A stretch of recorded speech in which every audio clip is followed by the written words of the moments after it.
जय हिंद, नमस्कार दोस्तों। मैं सचिन शुक्ला आपके अपने चैनल अजय एजुकेशन क्लासेज में आप लोगों का स्वागत करता हूं।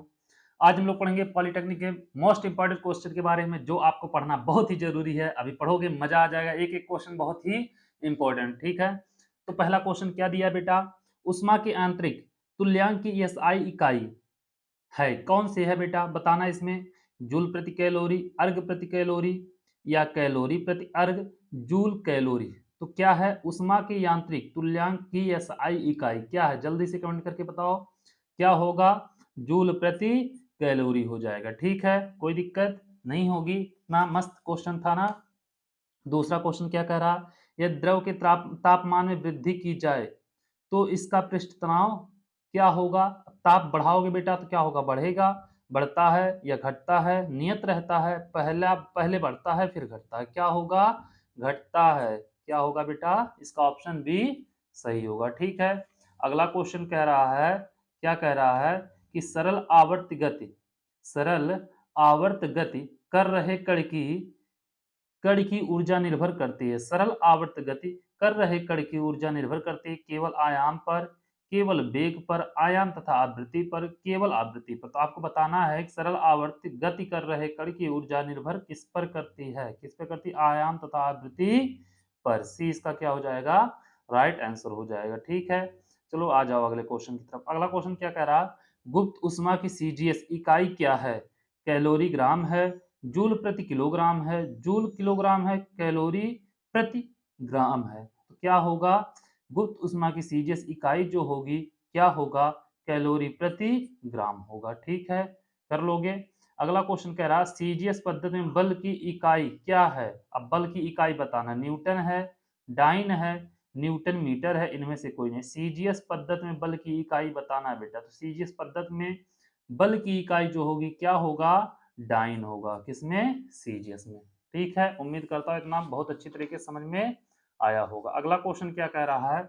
जूल एवं अर्ग में क्या संबंध होता है? तो क्या होता है? 1 जूल बराबर 10 पर 7 अर्ग होता है, या 10 पर 7 जूल बराबर 1 अर्ग होता है, 1 जूल बराबर 10 पर 5 अर्ग होता है। इनमें से कोई नहीं। कौन सा होता है बेटा? इनमें से कोई नहीं होता है कि 1 जूल बराबर 10 पर 5 अर्ग होता है, 10 पर 7 जूल बराबर 1 अर्ग होता है, या 1 जूल बराबर 10 पर 7 अर्ग। बताना चारों में से आपको। तो क्या होगा? 1 जूल बराबर 10 पर 7 अर्ग हो जाएगा। ठीक है, अगला क्वेश्चन क्या कह रहा? आसुत जल की मोलरता है। आसुत जल की मोलरता कितनी है बताना है। आसुत जल की मोलरता है 55.56 मोल, 18 मोल, 49.87 मोल, या 81 मोल। तो आसुत जल की जो मोलरता होगी क्या होगी? बताओ जल्दी से।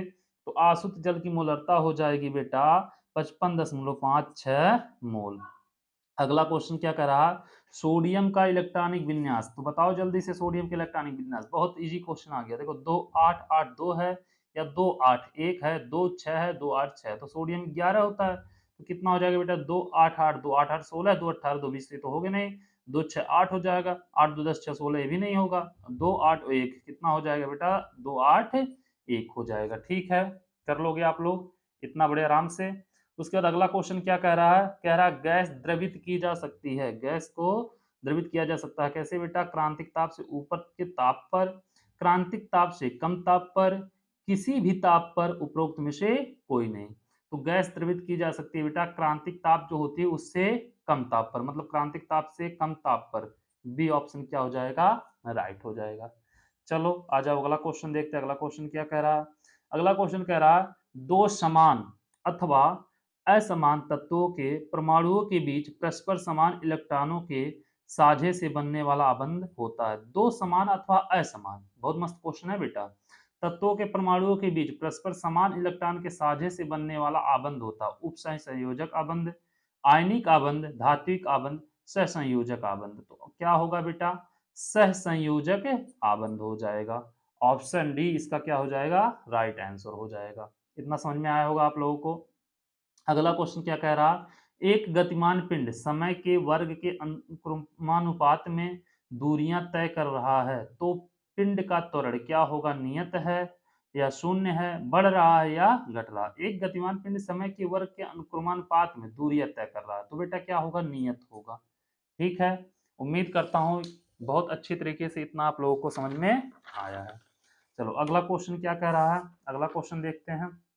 अगला क्वेश्चन कह रहा है कि तालाब में तैरती नाव में बहुत बड़ा पत्थर रखा है। ठीक है, रख दो पत्थर, कोई दिक्कत नहीं। यदि पत्थर को नाव में से ऊपर उठाकर तालाब में गिरा दिया जाए। अब बेटा नाव में पत्थर रखा है, अगर उसको क्या किया जाए, नाव में से उठा के तालाब में गिरा दिया जाए तो तालाब के जल का तल क्या होगा, ऊपर उठ जाएगा, नीचे गिर जाएगा, इनमें से कोई नहीं वही रहेगा। तो जल का तल क्या होगा बेटा, नीचे गिर जाएगा। ठीक है, चलो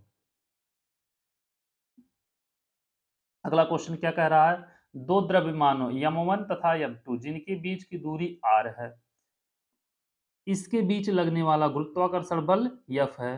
सूत्र F बराबर capital G m1 m2 by R square से दिया जाता है कि जहां कैपिटल G एक नियतांक है। ठीक है बेटा, कैपिटल G का मान निर्भर करता है, कैपिटल G का मान कितना होता है सब पता होना चाहिए, 6.67 गुणे 10⁻11 होता है ना बेटा। कैपिटल G क्या होता है, गुरुत्वाकर्षण सार्वत्रिक नियतांक होता है, ये सब पता होना चाहिए। क्या है R, क्या है F, क्या है m1 m2 क्या है। तो क्या कैपिटल जी का मान निर्भर करता है, किस पर निर्भर करता है, मात्रक पद्धति पर, द्रव्यमान के बीच के माध्यम पर, या मात्रक पद्धति तथा द्रव्यमान के बीच के माध्यम दोनों पर, मात्रक पद्धति तथा द्रव्यमान के बीच के माध्यम दोनों पर नहीं। तो किस पर निर्भर करता है बेटा, मात्रक पद्धति पर करेगा नहीं, द्रव्यमान के बीच के माध्यम पर, मात्रक पद्धति तथा द्रव्यमान के बीच के माध्यम दोनों पर बेटा निर्भर करता है। ऑप्शन सी क्या होगा इसका राइट आंसर हो जाएगा। ठीक है, कोई दिक्कत नहीं होगी। अगला क्वेश्चन क्या कह रहा है, कह रहा है कार्य का सीजीएस मात्रक। अब कार्य का सीजीएस मात्रक बताना बेटा, कार्य का सीजीएस मात्रक क्या, जूल है, न्यूटन मीटर है, अर्ग है, या हर्ट्ज पावर है। तो कार्य का सीजीएस मात्रक जो होता है बेटा वो क्या होता है, अर्ग होता है। चलो आ जाओ अगले क्वेश्चन की तरफ। यस आई पद्धति में न्यूटन सेकंड इकाई है संवेग की, बल के आवेग की, संवेग एवं बल के आवेग दोनों की, उपरोक्त में से कोई नहीं। एसआई पद्धति में न्यूटन सेकंड इकाई है किसकी है, बल के आवेग की। ठीक है, 15 क्वेश्चन आप लोग कर लिए बहुत ही जल्दी। देखो क्वेश्चन नंबर कितना था बेटा, ये 15 था।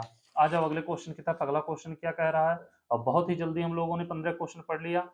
इसी प्रकार का और वीडियो देखने के लिए आप लोग तुरंत चैनल को सब्सक्राइब कर लें। ठीक है, ऊर्जा का मात्रक नहीं है, जूल नहीं है, या किलोवाट घंटा नहीं है, या मेगावाट नहीं है, न्यूटन मीटर नहीं है। तो जल्दी से बताओ, ऊर्जा का मात्रक नहीं है, क्या नहीं होता बेटा, जूल होता है, किलोवाट घंटा भी होता है, न्यूटन मीटर भी होता है, मेगावाट नहीं है। ये हो जाएगा इसका राइट आंसर। ठीक है, अगला क्वेश्चन कह रहा है एक बर्तन में समान संख्या में ऑक्सीजन तथा हाइड्रोजन अणु भरे हैं। ठीक है, यदि बर्तन में से एक छिद्र कर दें, यदि बर्तन में एक छिद्र कर दें तो क्या होगा, ऑक्सीजन तेजी से बाहर निकलेगी, हाइड्रोजन तेजी से बाहर निकलेगी, दोनों गैस समान तेजी से बाहर निकलेंगे, उपरोक्त में से कोई नहीं। तो आपको जल्दी से बताना बेटा, अगर किसी बर्तन में समान संख्या में ऑक्सीजन तथा हाइड्रोजन की अणु भरे हो और बर्तन में एक छेद कर दिया जाए तो ऑक्सीजन निकलेगा या हाइड्रोजन निकलेगा, तो क्या निकलेगा बेटा, हाइड्रोजन तेजी से बाहर निकलेगा।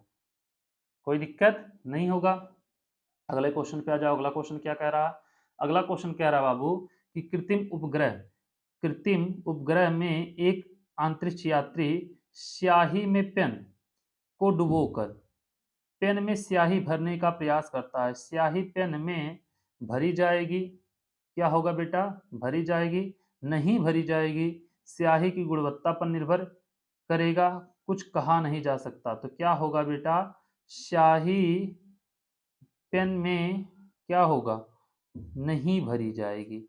ऑप्शन बी क्या हो जाएगा इसका राइट आंसर। कृत्रिम उपग्रह में एक अंतरिक्ष यात्री स्याही में पेन को डुबोकर पेन में स्याही भरने का प्रयास करता, नहीं भरी जाएगी बेटा, क्या होगा इसका ऑप्शन बी राइट हो जाएगा। ठीक है, अगला क्वेश्चन है निम्नलिखित में से किस ताप पर गैस के अणुओं की गतिज ऊर्जा शून्य होगी, -40 डिग्री सेल्सियस, 0 केल्विन, 0 फ़ारेनहाइट या 0 डिग्री सेल्सियस पर। तो निम्नलिखित में से किस ताप पर गैस के अणुओं की गतिज ऊर्जा शून्य होगी, 0 केल्विन पे होगी। ठीक है, इतना आप लोग कर लोगे, कोई दिक्कत नहीं होगी। अगला क्वेश्चन क्या कह रहा है, जैसे ही खाली बर्तन जल से भरा जाता है तो उसकी आवृत्ति बढ़ती है, कम होती है, वही रहती है, कुछ नहीं, मतलब कोई नहीं, तो कोई परिवर्तन नहीं होता। तो क्या होता है बेटा, जैसे ही खाली बर्तन जल से भरा जाता है तो उसकी आवृत्ति तुरंत क्या होती है, बढ़ जाती है।